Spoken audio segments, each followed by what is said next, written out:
Hello दोस्तों, कैसे हैं आप सब। आज की हमारी कहानी का नाम है चालाकी। अगर अच्छी लगे तो चैनल को लाइक, शेयर और सब्सक्राइब करना ना भूलें। मेघा, चलो तुम रोटियां सेकना शुरू करो, मैं फटाफट सबको खाना खिला देती हूँ।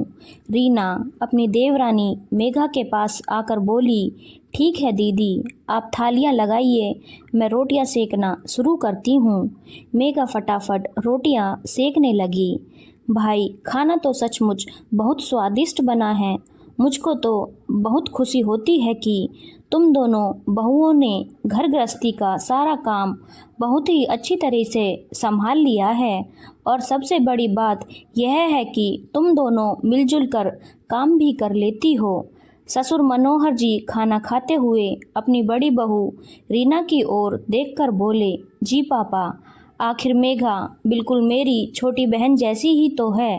रीना खुश होकर बोली, मेघा की शादी अभी कुछ ही महीनों पहले इस परिवार में हुई थी। भावना की सास इस दुनिया में नहीं थी।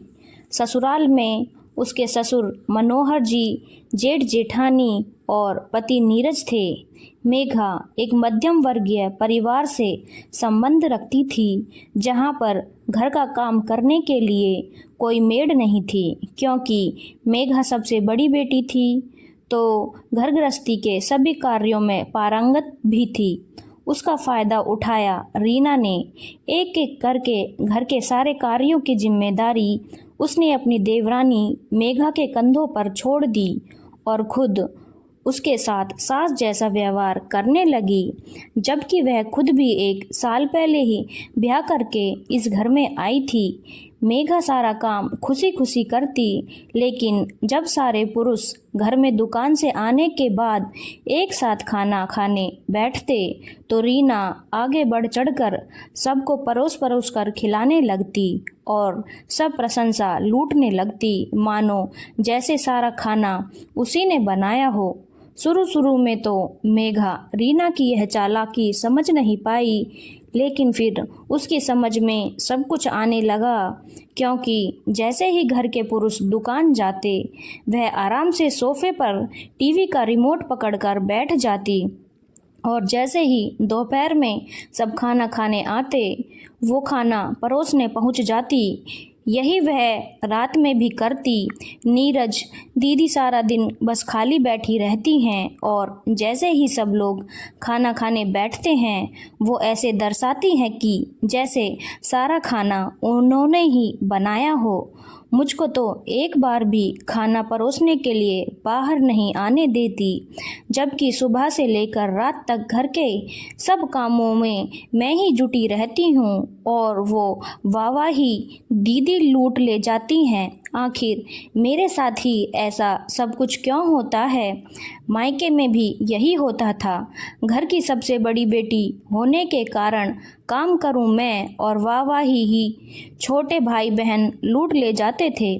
सही कहते हैं लोग कि किसी व्यक्ति को बहुत सीधा भी नहीं होना चाहिए। अपने पति नीरज से यह सब कहते कहते मेघा की आंखों से आंसू झिलमिलाने लगे। मेघा, वैसे तो मैं तुम्हारी इसमें कोई मदद नहीं कर सकता। हाँ, एक रास्ता है। मैं बुआ जी को कुछ दिनों के लिए बुला लेता हूँ, क्योंकि बुआ जी बहुत समझदार हैं। वो इस समस्या का कोई हल जरूर निकाल लेंगी। अगर माँ जिंदा होती तो इसकी कोई ज़रूरत ही नहीं पड़ती। बस थोड़े दिन और धीरज धरो, मुझे विश्वास है कि बुआ जी सब कुछ संभाल लेंगी। नीरज अपनी पत्नी मेघा को समझाते हुए बोला, क्योंकि कहीं ना कहीं अपनी भाभी रीना की चालाकी वो भी समझ पा रहा था। अरे बुआ जी, आप कब से यहाँ नहीं आई? मेघा का आपके साथ रहने का बड़ा मन कर रहा है। नीरज ने फ़ोन पर सबके सामने ही अपनी बुआ मालती जी को कुछ दिन के लिए सबके साथ रहने के लिए आमंत्रित कर लिया। अरे भैया, मालती बुआ हर बात में बहुत ज़्यादा टीका टिप्पणी करती हैं, उनको ना ही बुलाओ तो अच्छा है, रीना कसमसा कर बोली, क्योंकि उसको लग रहा था कि मालती जी के आने से उसकी चालाकियों की पोल खुल जाएगी। बड़ी बहू, ऐसा नहीं कहते। मालती दिल की बहुत साफ है और बिना लाग लपेट के बिल्कुल सही बात कहती है। अच्छा है, थोड़े दिनों के लिए वो घर आ जाएगी तो घर में थोड़ी रौनक भी आ जाएगी। रौनक भी नीरज का समर्थन करते हुए बोले और थोड़े ही दिनों में मालती जी भी आ गई। मालती जी ने गौर किया कि मेघा दिन भर सारा काम करती है और रीना खाली बैठी बैठी अपनी देवरानी मेघा पर सास की तरह हुक्म चलाया करती। बस दोपहर और रात के समय खाना परोसने के वक्त वो सबसे आगे चल देती। रीना, कहना तो नहीं चाहिए लेकिन यह बात बहुत गलत है। मेघा दिन भर अकेले काम करती रहती है और तुम बैठे बैठे उसके ऊपर सिर्फ हुक्म चलाती हो। वह बेचारी कुछ कहती नहीं तो इसका मतलब यह तो नहीं कि तुम उसके सीधेपन का फ़ायदा उठाओ।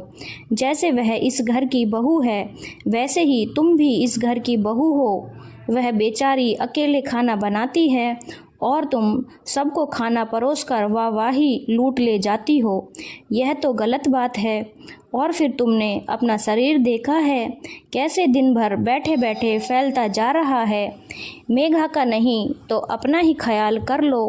एक रोज़ मालती जी रात के समय जब सब लोग खाना खाने बैठे, खाना खा रहे थे तो बोल पड़ी, क्या कह रही हो मालती, तुम दोनों बहुएं मिलजुल कर काम करती हैं। मनोहर जी चौंकते हुए बोल पड़े, ऐसा नहीं है भैया, आपको यकीन नहीं तो आप रीना से ही पूछ लो। क्यों रीना बेटा, तुम्हारी बुआ सही कह रही है क्या? ससुर मनोहर जी ने पूछा। अब तो रीना अचकचा गई, क्योंकि उसको तो मालती जी से ऐसी उम्मीद बिल्कुल भी नहीं थी।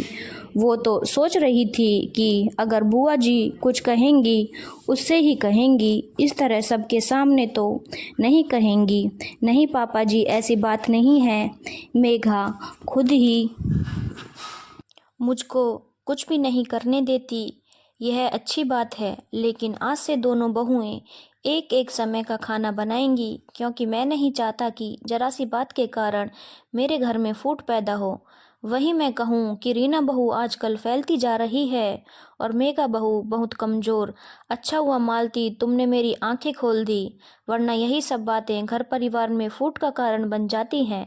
मनोहर जी निर्णायक स्वर में बोले। अब तो रीना से भी कुछ बोलते नहीं बना और नीरज ने अंदर रसोई के दरवाजे पर खड़ी मेघा की आंखों में देखकर कहा, देखा मेघा, सांप भी मर गया और लाठी भी नहीं टूटी।